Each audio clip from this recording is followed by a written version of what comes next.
Imagina, por un instante, que el tiempo se dobla sobre sí mismo. No es metáfora poética vacía. Es la sensación que deja la Tierra al sur del Mar Muerto, donde el horizonte parece demasiado quieto, como si el mundo hubiera aprendido a guardar un secreto. Aquí, entre sal y silencio, la memoria bíblica no suena a lección escolar. Suena a trueno lejano, a puerta cerrada de golpe, a gritos ahogados en humo. Porque de esta región, de su polvo, de su vergüenza y de su supervivencia, nacerá, según la Escritura, un pueblo que marcará siglos de historia, los moabitas. Y su origen, lejos de ser un cuento edulcorado, está atado a una noche que la Biblia no intenta embellecer. Pueblos de la Biblia no busca mitos cómodos, busca rostros, calles, miedos y decisiones, las mismas que aparecen cuando Dios envía mensajeros a una ciudad corrompida y cuando un hombre llamado Lot, sobrino de Abraham, se encuentra en el centro de la tormenta. Lo que escuchas en este documental no es fantasía, es Génesis 19, leído con ojos de historiador y corazón de narrador, con el mapa en una mano y la conciencia humana en la otra. Porque el escándalo, esa palabra que hoy vende titulares y avergüenza familias, aquí no es chisme de mercado. Es el relato sagrado de cómo, tras el fuego que cae sobre Sodoma y Gomorra, la desesperación empuja a decisiones que la Biblia registra con franqueza incómoda. De ahí surge Moab, hijo de un incesto narrado sin eufemismos complacientes. Y de ahí surge una nación vecina de Israel que cruzará el camino del pueblo elegido como vecino, rival, tentación y a veces refugio inesperado. Pero antes de nombrar reinos y fronteras, antes de hablar de arqueología y de las tensiones entre tribus, hay que entrar en la casa de Lot, en la plaza de Sodoma, en la puerta de la ciudad donde se juzgaba y se negociaba. Hay que oler el polvo caliente, escuchar el golpe en el umbral y sentir el vértigo de una huida cuando el cielo, de pronto, deja de ser promesa y se vuelve sentencia. Este es el mapa emocional de nuestra historia. Fe, hospitalidad, violencia, piedad divina, culpa, supervivencia. Y al final de este viaje, cuando hayamos caminado desde la llanura hasta la cueva, desde el juicio hasta el nacimiento de un pueblo, comprenderemos por qué la Biblia recuerda a Moab no solo como un vecino, sino como herencia de una noche en que lo humano tocó el límite. Quédate, porque lo que comienza como advertencia termina como genealogía, y la genealogía en la Escritura casi nunca es decoración, es destino. Si crees que ya conoces Sodoma, prepárate. Lo que la Biblia describe en su entrada no es solo maldad genérica, sino una crisis de hospitalidad y de justicia que estalla en la puerta misma de la ciudad, donde Lot tendrá que elegir entre el honor y el horror. Para entender a los moabitas, hay que retroceder, no con nostalgia, sino con precisión, hasta una escena que muchos lectores atraviesan deprisa, la Mosmetsomos, separación entre Abraham y Lot. En Génesis 13, el conflicto no es teológico todavía, es pastoral y económico. Los rebaños han crecido, la tierra aprieta, y entre los pastores surge fricción. Abraham, con gesto de paz que la Biblia ensalza, le dice a su sobrino: elige. Lot alza los ojos y ve la llanura del Jordán entera, como el huerto de Jehová, una imagen de fertilidad casi hipnótica, y elige Sodoma. La Escritura añade, con una frase que suena a presagio: los habitantes de Sodoma eran malos y pecadores contra Jehová en gran manera, según Génesis 13:13. No es un comentario moderno, es el propio narrador bíblico fijando el valor moral del escenario antes de que el drama explote. Lot no cae en Sodoma por accidente, se acerca, se instala, y con el tiempo la narrativa lo sitúa sentado a la puerta de Sodoma, según Génesis 19:1, un detalle que, en el mundo antiguo, no es ornamental.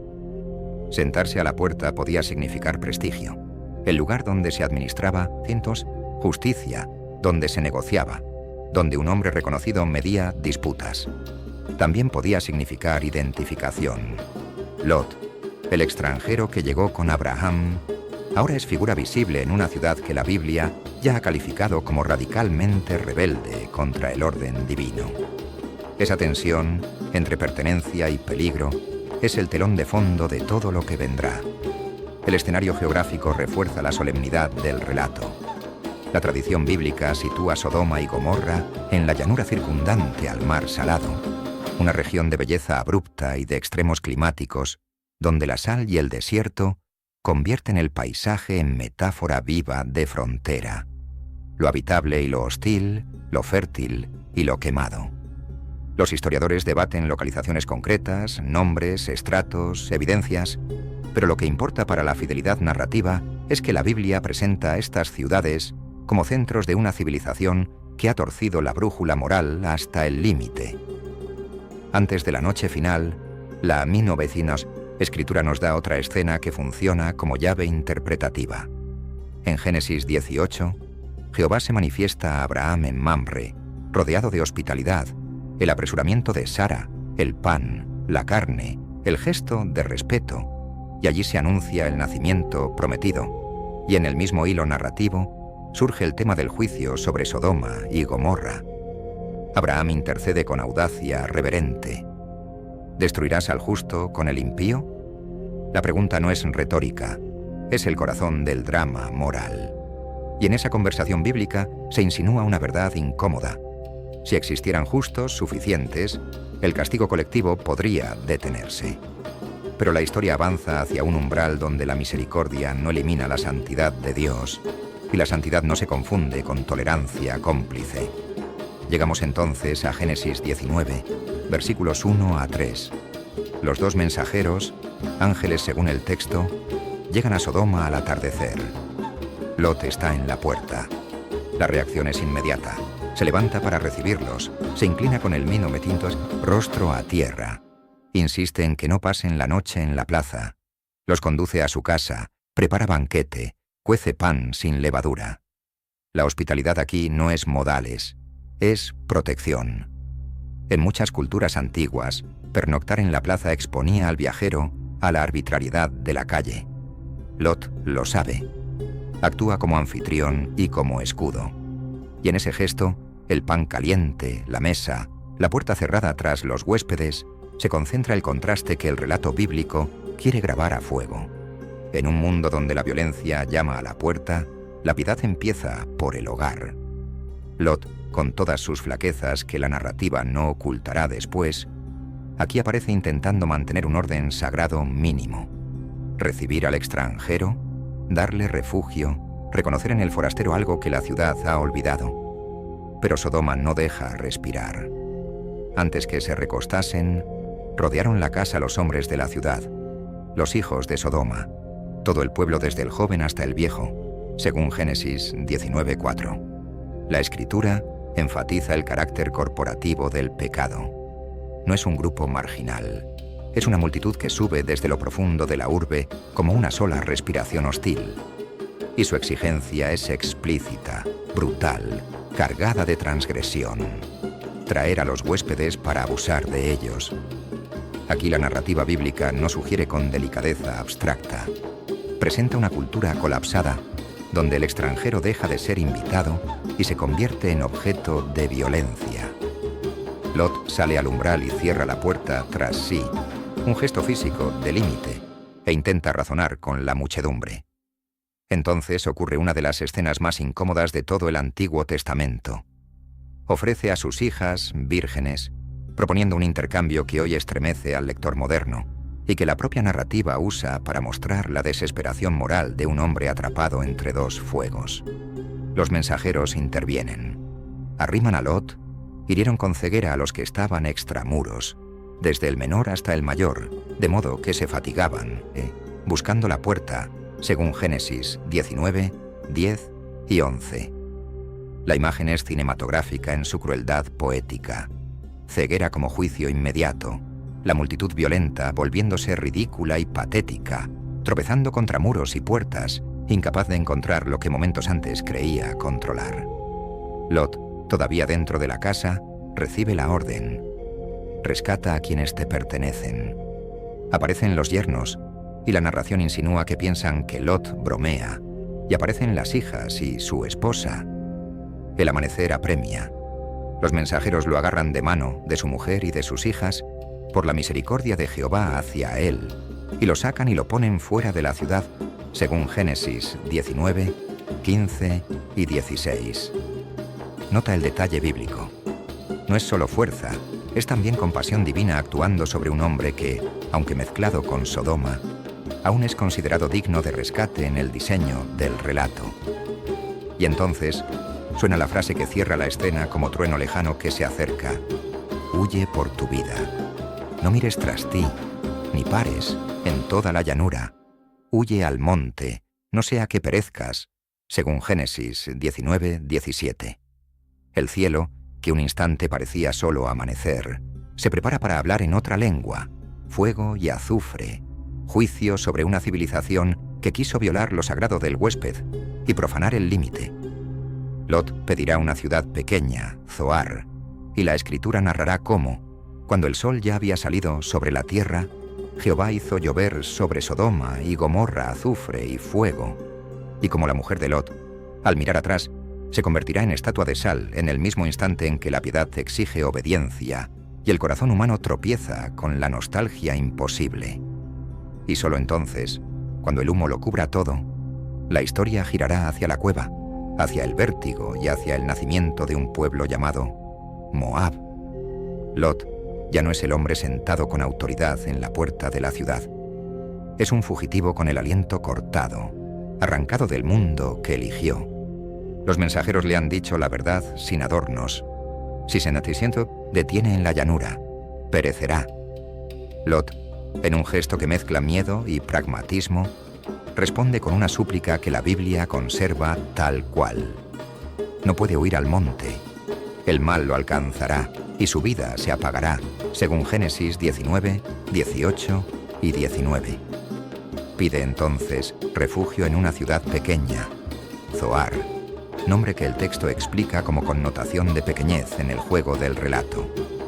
La misericordia divina, narrada con sobriedad, concede ese respiro.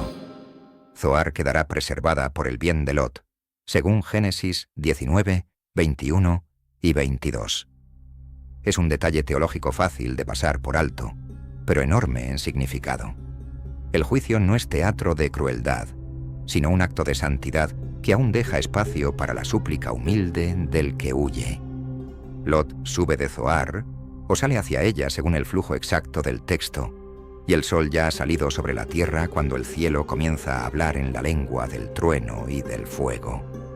Entonces Jehová hizo llover sobre Sodoma y sobre Gomorra azufre y fuego de parte de Jehová desde los cielos, y destruyó las ciudades, y toda aquella llanura, con todos los moradores de las ciudades, y el verdor de la tierra, según Génesis 19, 24 y 25. La prosa bíblica es seca, casi forense. No necesita adjetivos barrocos porque la imagen lo devora todo. No es solo castigo urbano. Es ecosistema arrasado, suelo quemado, verdor convertido en ceniza. Para Abraham, que había intercedido desde Mamre, el humo debe haber sido una señal terrible. La conversación divina en la tienda tenía consecuencias en el horizonte, y en medio del estruendo silencioso del juicio, aparece una figura que resume la tragedia humana en un solo gesto: la mujer de Lot. Los mensajeros habían advertido con claridad absoluta: no mires atrás. La Escritura no nos entrega su nombre, nos entrega su acción. Pero la mujer de Lot miró atrás y se volvió estatua de sal, según Génesis 19, 26. En pocos segundos de narración, la Biblia condensa desobediencia, apego imposible y consecuencia. No es un castigo arbitrario para escarnio. En el diseño del relato, mirar atrás es intentar conservar lo que Dios ha declarado terminal. Y lo terminal, en Sodoma, ya no era hogar, era tumba colectiva. Lot queda reducido a una pregunta humana desnuda. ¿Qué queda de un hombre cuando pierde ciudad, vecinos y hasta el vínculo más íntimo? La respuesta bíblica no se detiene en el psicoanálisis moderno, pero el lector siente el vacío. Zoar como refugio provisional, el horror como compañía permanente. Y sin embargo, la historia avanza, porque el juicio sobre Sodoma no es el final del capítulo de Lot, es el preludio de otra oscuridad, más íntima, más cerrada, más cercana al origen de Moab. Si crees que lo peor ya pasó con el fuego del cielo, la Escritura te llevará ahora a un espacio más estrecho que cualquier calle de Sodoma, una cueva, un silencio de piedra y una decisión que nacerá del miedo a quedar sin descendencia, y de ahí saldrá un nombre que escucharás en profetas, en genealogías y en el drama de Israel, Moab. Y subió Lot desde Zoar y habitó en el monte, y sus 2 hijas con él, porque tuvo miedo de quedarse en Zoar, y habitó en una cueva, él y sus 2 hijas, según Génesis 19:30. El texto bíblico no oculta la motivación: miedo. Lot, el hombre que negoció ciudades y puertas, termina en la penumbra, como tantos sobrevivientes arrinconados por el trauma. Fuera quedó la plaza ruidosa. Dentro queda el eco de la propia respiración. Las hijas, también sin nombres propios en este tramo narrativo, hablan entre sí con lógica terrible. No hay hombre en la tierra para unirse con nosotras. Nuestro padre es viejo. Dadle a beber vino, y yacamos con él, para que haya descendencia de nuestro padre, según Génesis 19, 31 y 32. Aquí la Biblia no justifica con palabras suaves. Registra intención, plan, ejecución. Primera noche, dan de beber a Lot. El relato dice que entró la mayor y durmió con su padre, y él no supo cuando ella se acostó ni cuando se levantó, según Génesis 19, 33. Segunda noche. La menor repite el designio, según Génesis 19, 34 y 35. Porque la Escritura incluye esto sin eufemismo complaciente. Porque la Biblia narra la historia de la redención sin negar la fractura humana. No convierte a Lot en santo de vitrina, ni convierte a las hijas en heroínas románticas. Presenta un extremo de desorientación moral en un mundo recién arrasado, donde el instinto de continuidad, que no se corte nuestra línea, se tuerce hasta lo inaceptable. Y aún así, desde el punto de vista narrativo y genealógico, de ese escándalo, nacen 2 linajes vecinos de Israel, y concibieron las 2 hijas de Lot de su padre. La mayor dio a luz un hijo, y llamó su nombre Moab, el cual es padre de los moabitas hasta hoy. La menor también dio a luz un hijo, y llamó su nombre Ben-Ami, el cual es padre de los hijos de Amón hasta hoy, según Génesis 19, 36 a 38. Los nombres cargan memoria.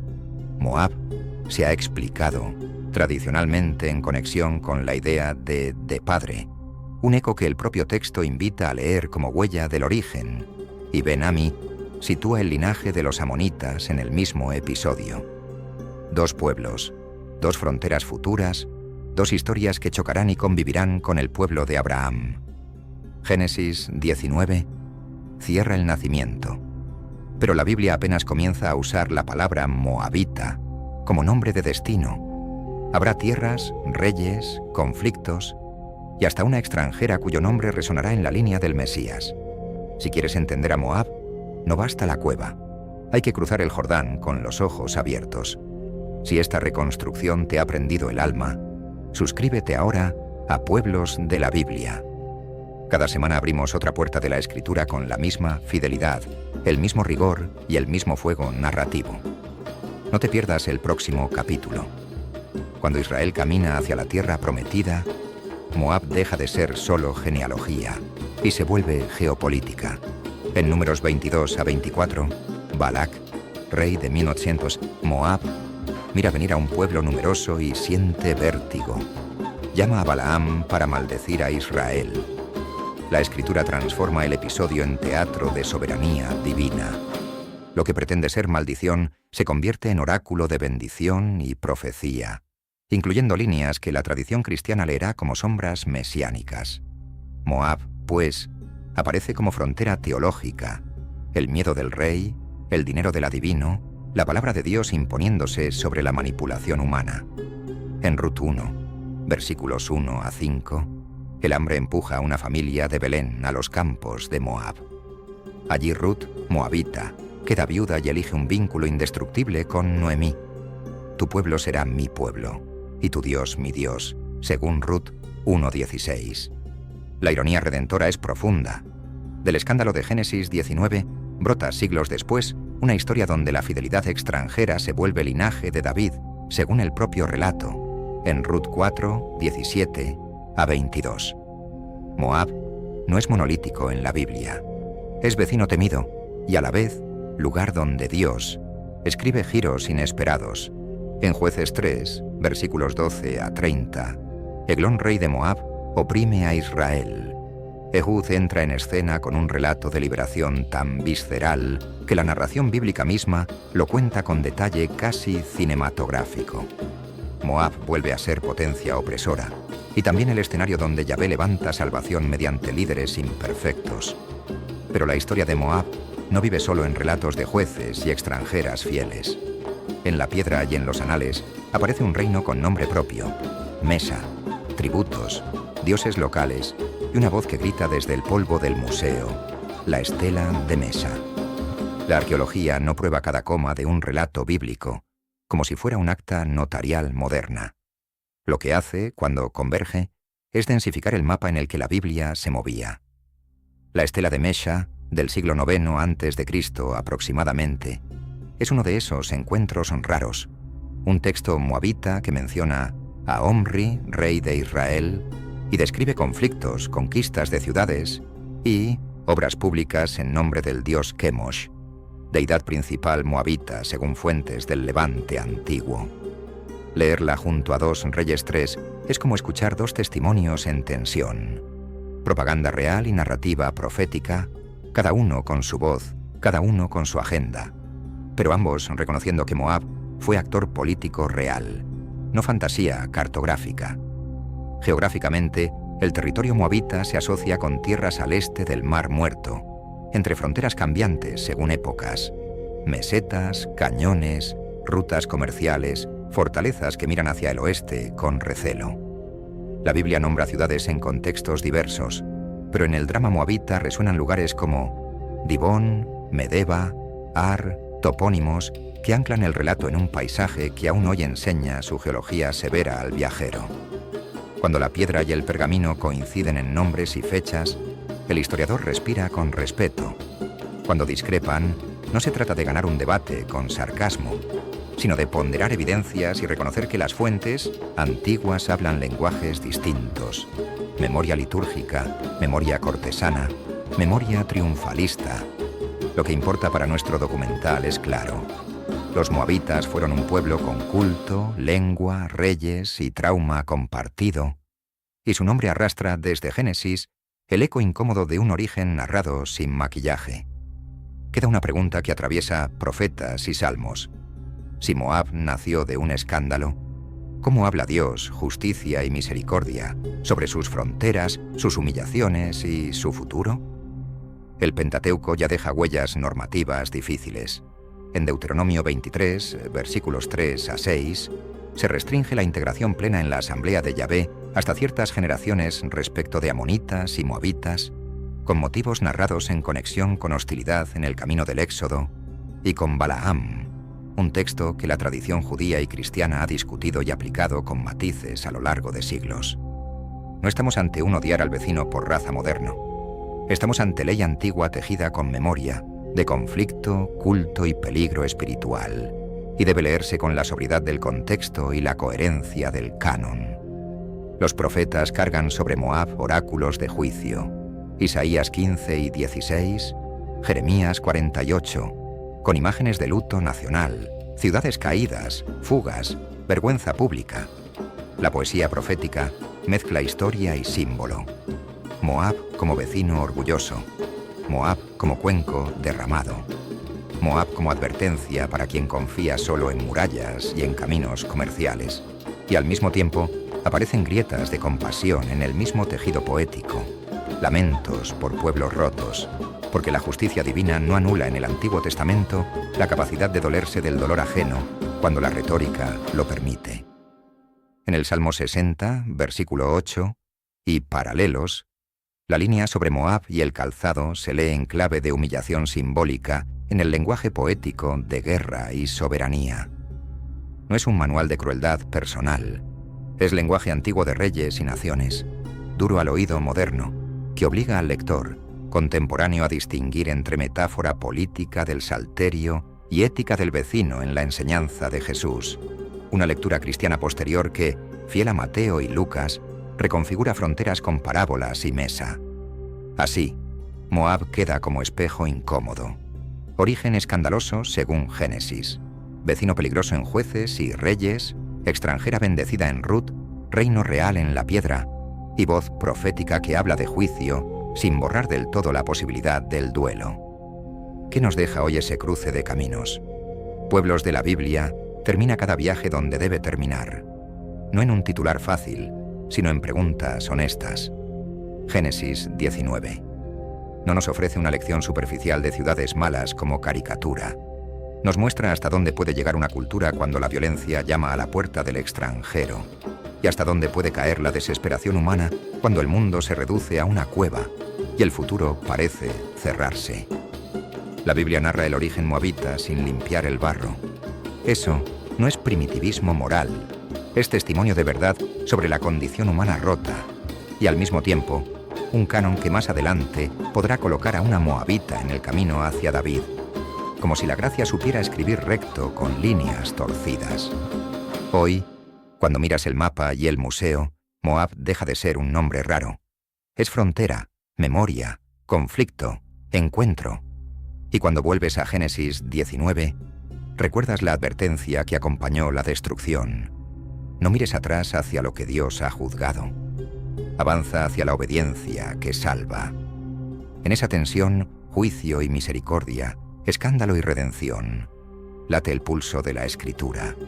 Hasta el próximo pueblo, hasta la próxima puerta,